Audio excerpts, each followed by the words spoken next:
Hello guys, welcome back to my blog. आज आम्ही निघालो आहे पैठण फिरायला.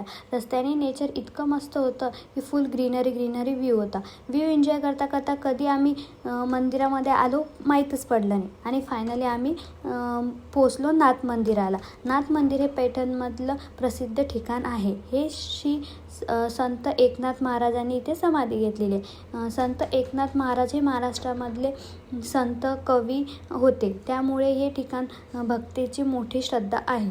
मंदिरात एंटर केल्यानंतर एकदम पीसफुल वाईब झालं.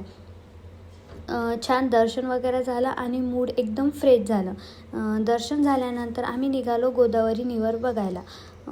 गोदावरी रिव्हरला दक्षिण गंगे असेही म्हणतात. ही मधून वाहते आणि पैठण हे गोदावरी काठेवर वसलेले एक अतिशयही ठिकाण आहे. आणि तिथे गेल्यानंतर आम्ही छान फोटोशूट वगैरे केलं. फुल एकदम थंडी हवा, समोर गोदावरी आणि मस्त व्ह्यू. नंतर आम्ही कुठे गेलो हे पार्ट 2 मध्ये बघा. आजसाठी एवढंच. Thank you, bye bye.